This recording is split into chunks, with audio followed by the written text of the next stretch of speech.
Guys, today we present you with top 10 instances in wrestling where best friends ended up as best enemies. Number 10. Hulk Hogan and Ed Leslie. No other wrestler has achieved more, simply by being friends with another wrestler, than Brutus Beefcake did through his connection to Hulk Hogan. The two had been close to one another since before Hogan even entered the industry, and the Hulkster would later demand his little buddy Ed Leslie get signed to the roster of whatever company he was working for, even well after he made it big. Most notably, this earned Leslie major gigs in WWE and WCW, where he performed as Brutus Beefcake and the Disciple respectively. During these runs, Leslie was usually presented as Hogan's BFF, a status they held in real life, albeit not quite forever. After over 40 years of friendship, trouble started brewing in Paradise due to icy relations between Hogan and Beefcake's second wife, Barbie. Things got even worse when Beefcake was allegedly caught selling fake, unauthorized Hogan autographs, which made the Hulkster forget about the mega Hulkamaniac once and for all. Their hatred is quite evident on Twitter as well. Number 9. Ric Flair and Ollie Anderson. For all his fame and fortune, everyone in the wrestling business knows they should never trust Ric Flair, the Nature Boy, with money. Sure, he'd repay them on the spot with a drink or two, but an actual loan for several $100s or more? Flair is way too busy paying bar tabs to ever return that investment. Unfortunately for Ollie Anderson, this wasn't common knowledge way back in the 1970s when the two met, and the surly Minnesota legend took Flair, who was a rookie at the time, under his wing.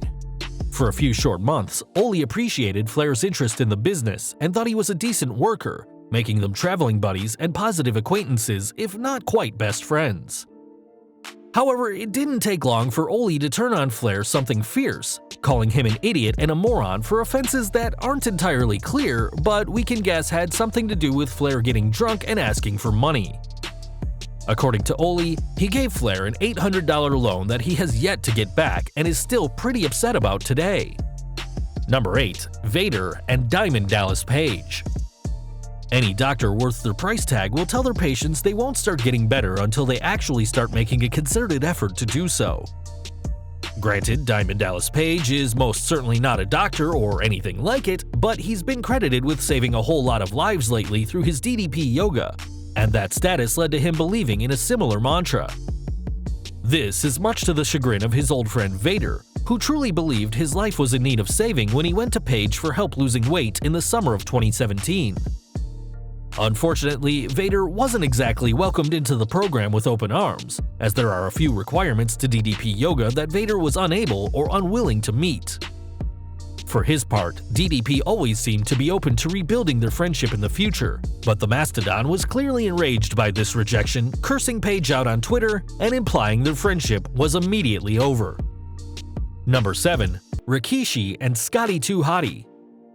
To this day, many wrestling fans rightly remember the Attitude Era as the most popular in WWE history, but this doesn't mean everything that happened during that time frame necessarily made all that much sense.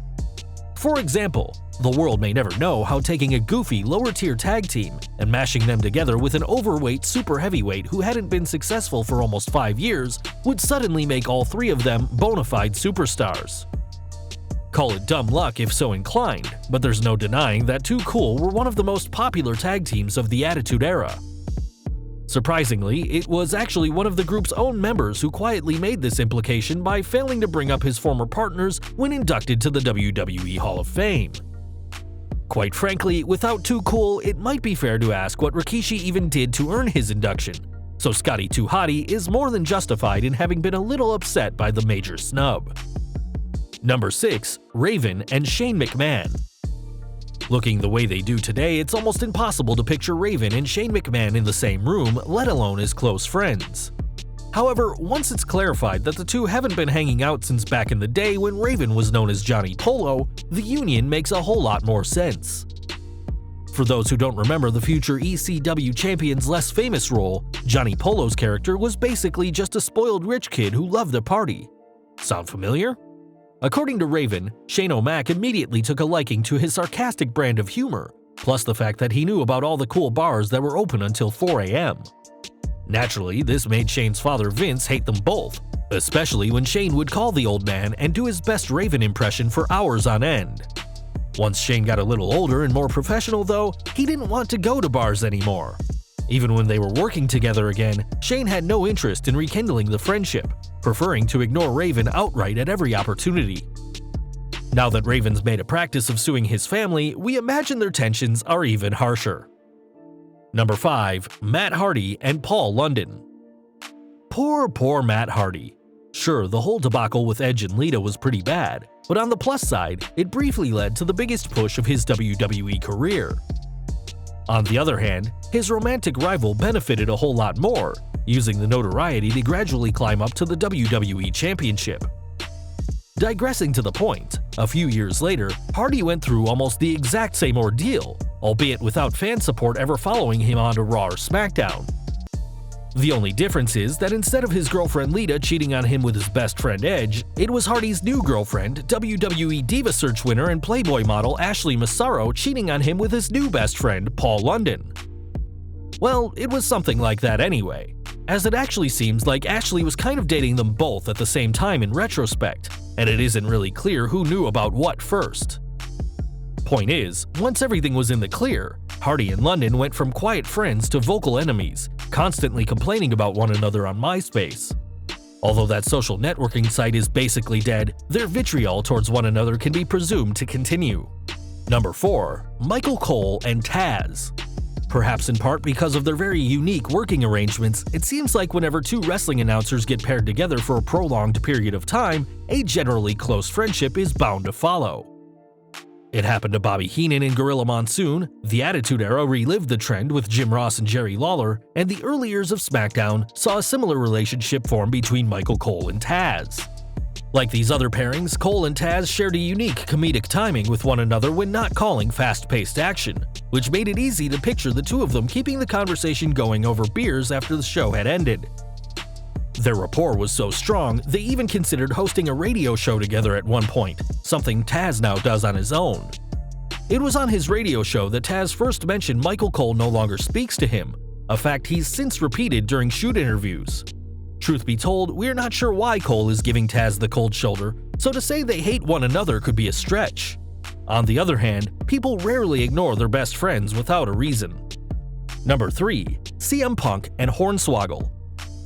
Even in the wild and wacky world of Vince McMahon's sports entertainment, CM Punk and Hornswoggle are an odd couple if there ever was one.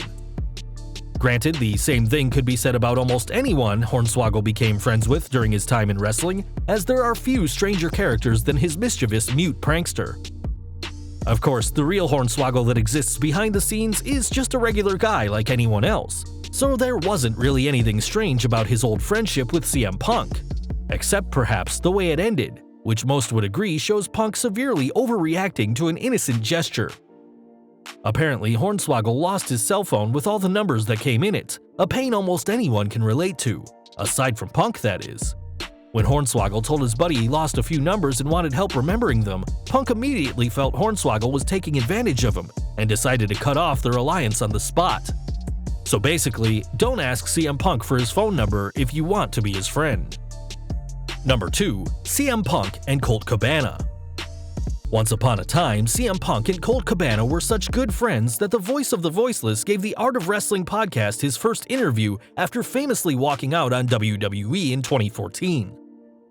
This wasn't surprising to anyone who followed the careers of either man from Ring of Honor onward, as the two had been friends for years.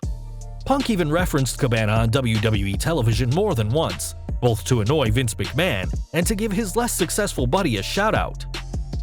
Ironically, it was the same interview that many thought cemented their public relationship forever that would slowly bring them apart, as Cabana and Punk were later sued due to their chat about the WWE. During the course of the lawsuit, Cabana also appeared backstage at a WWE event, which Punk felt seriously hurt their chances of winning. Cabana, however, warned fans not to believe everything they read on the internet. Well, in any event, it still seems like the two aren't friends anymore, though we may not know the real reason why. Number 1. Stone Cold Steve Austin and Bob Holly. Let's face it, if we were to get extremely rich and famous the way Stone Cold Steve Austin did during the Attitude Era, we might have ditched a few friends along the way too. Not only does possessing immense fame and fortune mean we can be a little bit more selective about who we hang out with, but there's also a general issue with time management that can't be ignored. Whatever the case, former WWE Hardcore and Tag Team Champion Bob Holly strongly believes that success can be blamed for his falling out with Stone Cold Steve Austin, who he once considered a good friend and travel buddy.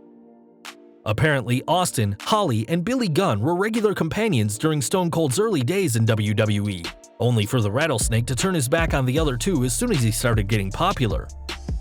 On the other hand, Austin has barely spoken about the issue, only commenting on Holly to castigate his actions on bullying Matt Cappotelli.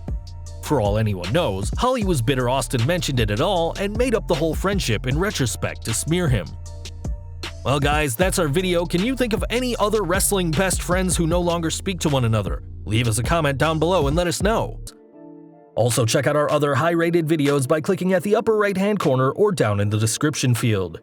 If you indeed like this video, don't forget to hit that thumbs up button, hit that subscribe button, and that notification bell so you don't miss a single new video. You can follow us on Facebook and Twitter, and as always, thank you for watching.